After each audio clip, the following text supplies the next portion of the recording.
నమస్తే. నేను మీ అశ్విని కుమార్. రాహుల్ గాంధీ ఎప్పుడు డైవర్షన్ కన్ఫ్యూజ్ చేయాలి, కన్విన్స్ చేయలేడు ప్రజల్ని. సో కన్ఫ్యూజ్ చేయాలి. కన్ఫ్యూజ్ చేయాలంటే పాత విషయాలు ఎంత క్లారిఫికేషన్ ఇచ్చినా కూడా మళ్ళీ దాన్ని తెర మీదకి తీసుకురావడానికి ప్రయత్నిస్తూ ఉంటాడు. ఆయన క్లియర్గా దేవేంద్ర ఫడ్నవీస్ అన్నట్టు రిజెక్టెడ్ బై పీపుల్, అంతేకాకుండా ఇప్పుడు పీపుల్స్ మ్యాండేట్ని కూడా రిజెక్ట్ చేస్తున్నాడు. తెర మీదకి బీహార్ ఎన్నికలు వస్తున్నాయి. నరేందర్ సరెండర్ అన్న విషయం అయితే బూమ్రాంగ్ అయింది. ఇప్పుడు అందరూ ఆ టాపిక్ని డైవర్ట్ చేయడానికి మహారాష్ట్ర ఎన్నికల్లో రిగ్గింగ్ జరిగింది.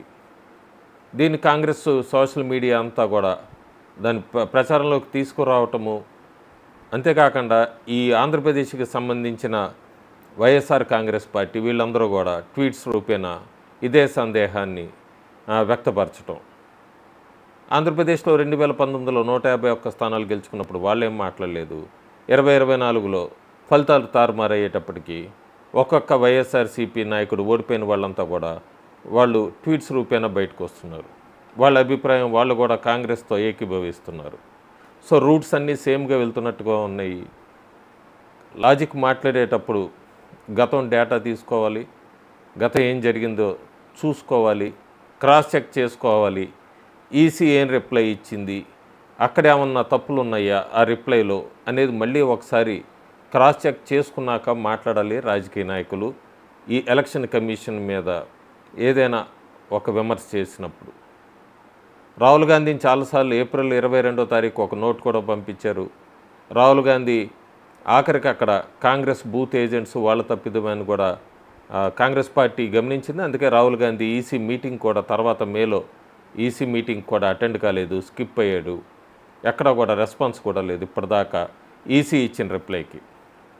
మళ్ళీ బీహార్ ఎన్నికలు వస్తున్నాయి కాబట్టి ముందే బీహార్లో యాంటీవేవ్ నడుస్తుంది. దాని తెర మీద కవర్ చేయడానికి అట్లాగే రాహుల్ గాంధీ మీద ఇంకా ఎక్కువ నెగిటివ్ దేశం మొత్తం నడుస్తుంది. ఈ ఓపీ సింధూర్ మీద ఆయన చేసిన కామెంట్స్ దీని మీద.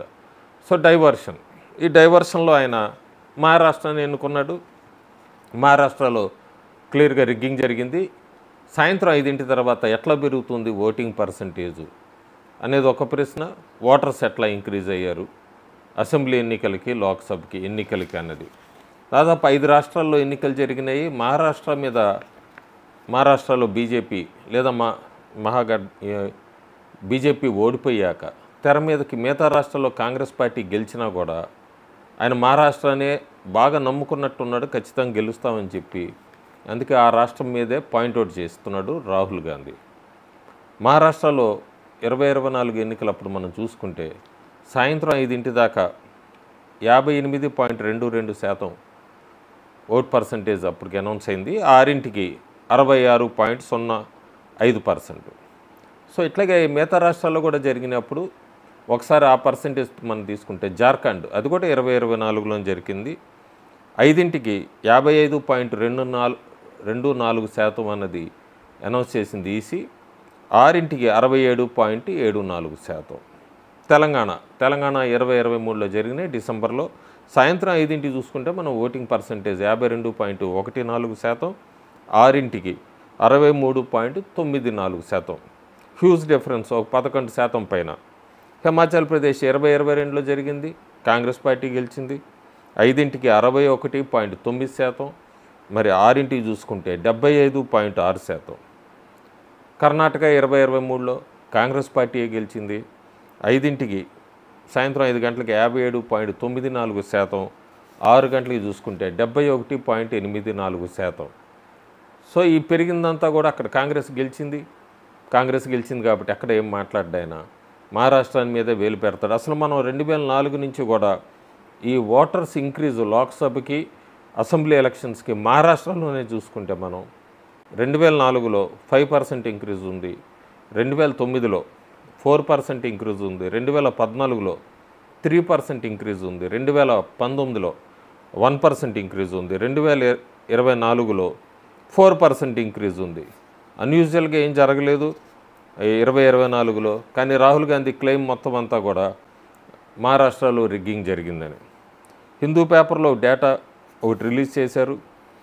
మొత్తం అంతా అసెంబ్లీకి లోక్సభ ఎలక్షన్స్కి మహారాష్ట్రలో ఎట్లా డిఫరెన్స్ చూసుకుంటూ వచ్చింది 200 రోజుల్లో అన్నది చూస్తే ఆ డేటా 2004 నుంచి క్లియర్గా 99 నుంచే ఇచ్చింది.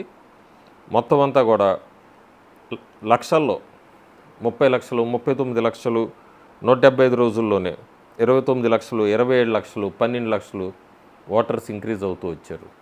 సో 99 నుంచి ఇదే అబ్నార్మల్ కాదు. 99 నుంచి 2024 దాకా అసెంబ్లీకి, లోక్సభకి ఓటర్స్ ఇంక్రీజ్ అనేది జరుగుతూనే ఉంది. సో ఇవన్నీ కూడా ఆయన తెర మీద తీసుకురాడు. ఆ పార్టీ మీద ఉన్న యాంటీ ఇన్కంబెన్సీ, బీహార్ ఎన్నికల్లో ఓడిపోతాడని తెలిసి ముందే ఒక ఎలిగేషన్ అట్లా త్రో చేస్తే రేపొద్దున ఓడిపోయినా కూడా తన మీదకి ఏది రాదు అన్న దాంతో ఉన్నాడు రాహుల్ గాంధీ. సో క్లియర్గా ఇప్పుడు ఎట్లాగూ ఈ voter ID card, Aadhaar card ఈ రెండు కూడా లింక్ చేయబోతోంది. దానికి బీజేపీ ఓకే అంది, కానీ కాంగ్రెస్ పార్టీ ఓకే అనటానికి ముందుకు రావట్లేదు.